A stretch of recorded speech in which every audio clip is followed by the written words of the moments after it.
nous sommes 3 enseignants du département Information-Communication de l'IUT de Lannion, en option Communication des organisations.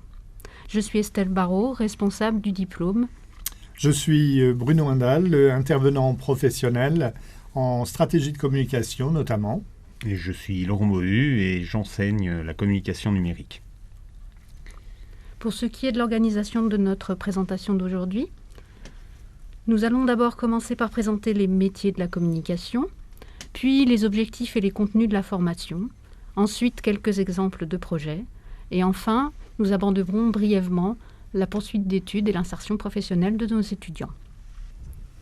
Alors, cette formation en but de communication, elle va vous amener à faire quoi ? Laurent, justement, ces métiers de la communication auxquels on prépare les étudiants, eh bien, où est-ce qu'ils peuvent s'exercer ?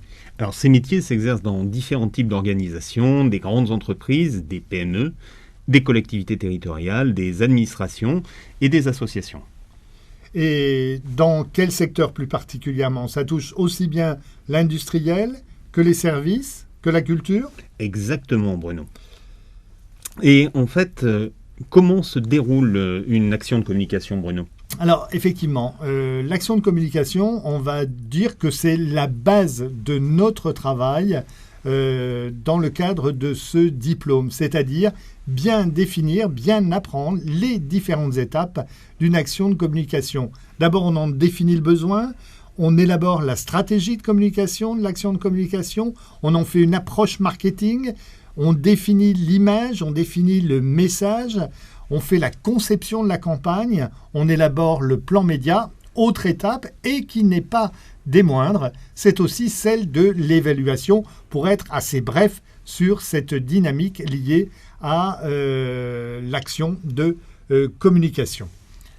Estelle, par qui, justement, ces métiers peuvent être exercés ? Quels sont ces différents métiers qui peuvent être exercés ? Oui, Bruno, alors ces différents métiers de la communication, ça peut être chargé de communication dans une entreprise, par exemple, chargé des relations publiques pour assurer le lien aux structures, que ce soit leurs médias ou les grands autres secteurs qui pourraient avoir aussi des liens à avoir avec la communication de l'entreprise. Ça pourrait être aussi un attaché de presse qui travaille avec les journalistes directement, un community manager qui va se charger plus particulièrement des publications sur les réseaux sociaux, un métier qui se développe beaucoup en ce moment. Et puis, il peut aussi, ce communicant, travailler dans une agence en tant que salarié ou bien être prestataire indépendant. Et il peut aussi parfois être plus particulièrement spécialisé dans la partie écriture. Et dans ce cas-là, il peut avoir un métier de concepteur-rédacteur. Est-ce qu'on peut dire, Estelle, qu'on essaie, en tous les cas, nous, d'adapter cette formation et de la faire évoluer en fonction justement de l'évolution des métiers et des besoins des entreprises ? Tout à fait, Bruno. Nous nous adaptons vraiment à l'évolution des technologies actuelles dans nos différents enseignements. Laurent, peux-tu nous présenter les objectifs de notre formation ? Alors, les objectifs de la formation sont d'obtenir des compétences généralistes pour créer des professionnels qui soient polyvalents dans les métiers de la communication. Notre principe, c'est effectivement de faciliter une insertion professionnelle, d'accord, dans les entreprises qu'on a évoquées tout à l'heure ou encore dans les collectivités locales, mais pas que. Non, en fait, de nombreux étudiants choisissent de poursuivre leurs études en master ou alors dans des écoles de communication. On va vous dire maintenant ce que concrètement on vous demande au quotidien en termes d'investissement et de travail si jamais vous avez la chance de nous rejoindre à Lannion en information communication et plus particulièrement en communication des organisations. Estelle. Oui, Bruno, nous sommes dans le cadre d'une formation en université. Ça va demander de la part des étudiants un investissement vraiment important du point de vue personnel. Et à noter aussi une assiduité obligatoire. Nous avons une particularité dans le cadre de notre IUT, c'est que nous mettons l'accent sur l'accompagnement individualisé des étudiants. Et cela sous la forme de tutorat, c'est-à-dire que chaque étudiant a un tuteur qui le suit dans le cadre de sa scolarité et des éventuels problèmes qu'il peut rencontrer dans le cadre de ses études ou personnelles. Ce qui est sympa aussi, Estelle, et on peut le rappeler, Oui. c'est ce lien qui existe entre les étudiants d'une promo à l'autre. C'est-à-dire que lorsqu'un nouvel étudiant débarque, eh bien, un des étudiants de la promo d'avant devient son parrain et le conseille, l'accompagne aussi, ou l'avertit en tous les cas en permanence durant tout son cursus universitaire. On va parler maintenant, si vous le voulez bien, des différents contenus de la formation qu'on vous propose ou que vous aurez peut-être la chance de suivre ici à Lannion. D'abord, en termes de stratégie et de diagnostic, nous avons effectivement pas mal d'approches en ce qui concerne les stratégies et les plans de communication, la conduite de projets, les approches marketing, mais aussi les relations publiques. Ça, c'est l'aspect stratégie et diagnostic autour de la communication. Estelle, il y a des aspects de technique de communication. Lesquels ? Oui, alors pour mettre en œuvre ces stratégies, les étudiants vont devoir aussi apprendre les rouages des techniques de communication. Alors ça passe déjà dans un premier temps par l'oral, bien sûr, mais aussi de manière plus appliquée au métier de communicant, les caractéristiques de communication interne ou externe, la communication publique, les spécificités de la communication politique, la communication de crise, la communication événementielle, culturelle, numérique, et j'en passe. Laurent, on peut parler de production multimédia. Je crois que tu t'y connais un tout petit peu. Tu peux nous en dire davantage ? En fait, on va traiter de tout ce qui a trait à la production de produits de communication. Donc, on va, par exemple, parler d'analyse d'images, de la sémiologie. On va parler de photographie, d'images numériques, faire du graphisme, de l'infographie, de la PAO. On va apprendre sur la culture du numérique. On va utiliser Internet, par exemple avec des outils comme WordPress, ou apprendre à gérer des données qui sont un outil de plus en plus présent dans la communication numérique. On va aussi travailler sur la vidéo d'entreprise, donc pratiquer tous ces outils de la communication. Et il y a aussi tout un travail d'accompagnement à l'orientation, Estelle. Oui, tout à fait, Laurent. En effet, à travers ces différentes approches, les étudiants vont se former dans différents domaines. Mais au fur et à mesure de leurs études, ils vont devoir aussi construire leur projet personnel. Ils vont être donc accompagnés pour ce projet avec des cours, des enseignements qui vont leur permettre aussi d'aborder leur poursuite d'études et de réfléchir à leur insertion professionnelle future. Des enseignements sont aussi abordés sur le plan de la création des entreprises. Nous allons maintenant vous présenter quelques exemples de projets. Donc on peut par exemple parler du projet personnel de l'étudiant. C'est assez intéressant de s'y attarder pour voir quel débouché professionnel, quelle orientation prendre là-dessus. Le but, c'est de découvrir tous les métiers et les environnements professionnels. Ça se fait par exemple à travers ce qu'on appelle les conférences de projets professionnels personnalisés qui sont organisées par les étudiants en prenant contact avec des professionnels qui viennent présenter les différents domaines de la communication. Il y a aussi tout un travail sur l'orientation suivant le but. Donc c'est tout un travail d'entretien, de rencontre et d'enquête avec les anciens étudiants pour voir comment ils vivent la suite de leur formation. Mais il y a aussi des projets locaux, n'est-ce pas Bruno ? Oui, alors effectivement, ces projets locaux, ça anime considérablement la formation ici à Lannion. On va dire, c'est de quelle manière les étudiants sont en proximité et en complicité avec le territoire sur lequel ils ont la chance d'apprendre.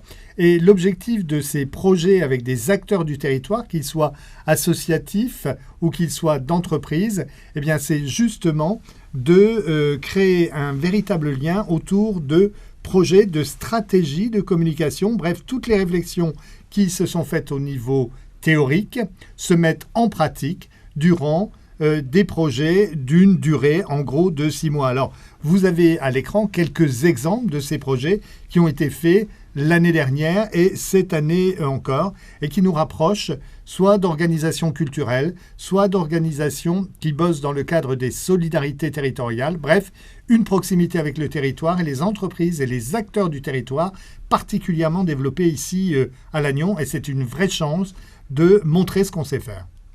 Estelle, les challenges. Les challenges, c'est effectivement une autre manière d'aborder les projets ici à l'IUT de Lannion. Oui, alors pour faire travailler les étudiants en mode projet, c'est-à-dire en petits groupes de réflexion autour d'un même enjeu, de même questionnement, nous avons mis en place depuis plusieurs années le fait de participer à un challenge national PubCom, dans lequel nous sommes un peu en confrontation avec d'autres IUT de France.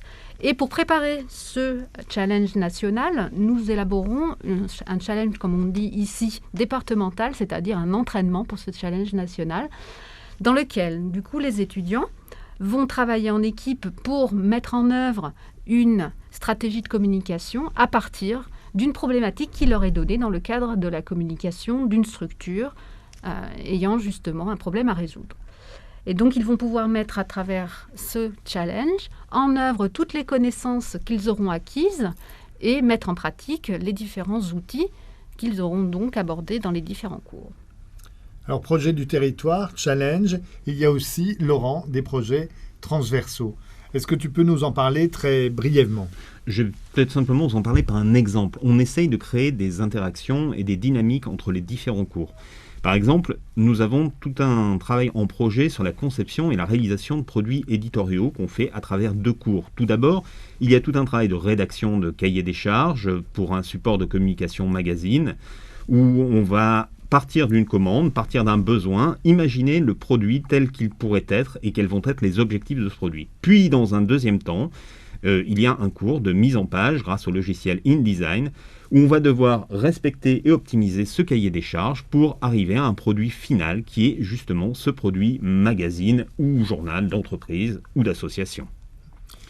Quelques exemples de projets qu'on pourrait par exemple donner sur les projets transversaux qui ont été réalisés l'an dernier, vous voyez là à l'écran quelques-uns de ces magazines tels que réalisés après une conception de cahier des charges par les étudiants. Mais il y a d'autres exemples. Par exemple, Estelle, ce travail qui se fait autour des JPO.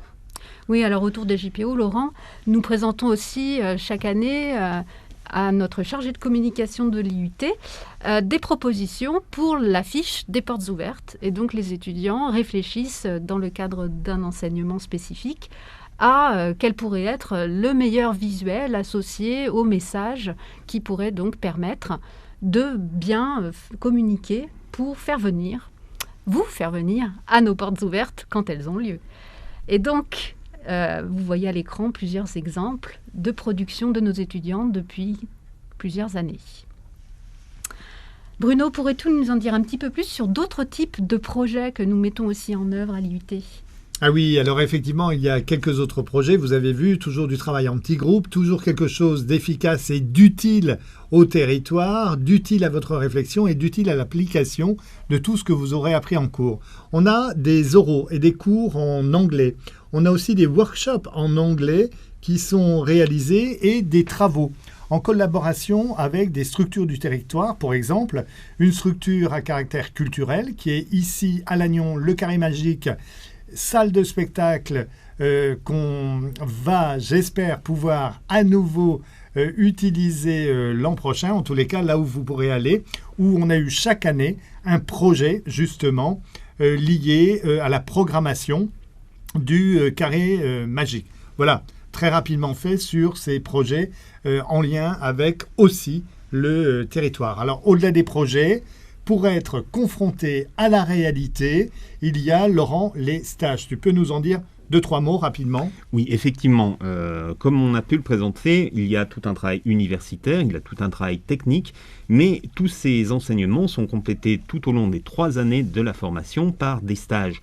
Et ces stages peuvent se réaliser dans différentes structures. Et ces stages peuvent consister en plusieurs choses. Ça peut être de la rédaction de documents, ça peut être la conception d'une stratégie de communication, ou alors de l'organisation d'événements, de la création de supports multimédia ou papier, des conférences de presse et des relations presse.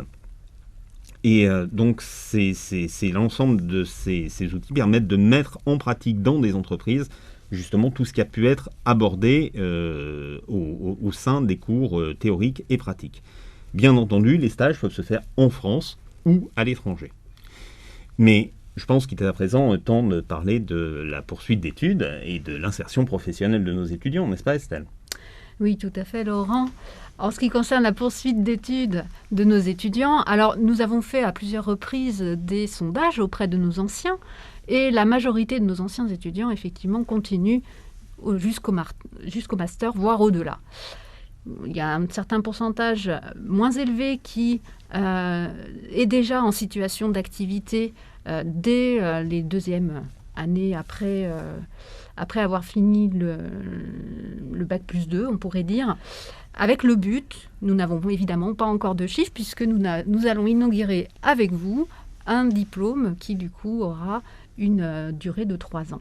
Nouveau diplôme donc à découvrir à l'UT de Lannion dès l'an prochain. Estelle, nous, on vient de parler du but communication des organisations. Les JPO, c'est toute la journée. Les étudiants en dehors de cette conférence, où est-ce qu'ils peuvent avoir des renseignements, où est-ce qu'ils peuvent nous retrouver? Alors, première chose, déjà, si vous voulez en savoir un petit peu plus sur le mode de recrutement pour rentrer en but Infocom, communication des organisations, vous pouvez vous rendre sur la plateforme Parcoursup où vous trouverez l'ensemble des détails de la procédure. Vous pouvez aussi, bien sûr, échanger avec nous toute la journée dans le cadre des salons de discussion, donc à nous, les enseignants. Vous pouvez aussi discuter avec les étudiants à ce propos. Et puis, vous pouvez revoir toute la journée. Il y a un YouTube Live où chacune des formations est évoquée, mais aussi où chaque élément de la vie d'un étudiant ici à Lannion est évoqué, que ce soit la vie associative, que ce soit le Crous, que ce soit aussi la vie dans la ville de Lannion. Bref, une manière originale de retrouver tout ce qui se passe ici, au sein de l'IUT, sur le campus, mais dans la ville. Laurent, autre manière aussi d'aller découvrir le maximum de choses sur l'IUT Information Communication et la communication des organisations ici à Lannion. Merci Bruno. En fait, chaque année, nos étudiants et nos anciens étudiants se mobilisent pour vous aider à pouvoir intégrer au mieux le département Infocom de Lannion. Pour ce faire, il suffit d'aller sur Twitter et de suivre le hashtag étudiant Infocom Lannion. Grâce à ce hashtag, en fait, vous allez pouvoir rencontrer certains de nos étudiants qui sont prêts à vous libérer un peu de temps pour vous présenter plus avant la formation, leur vie sur le campus, l'organisation des études.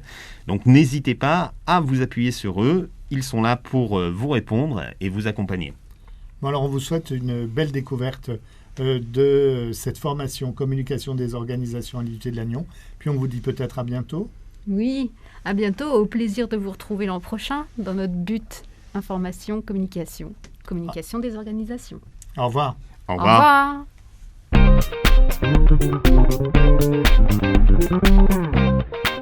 revoir.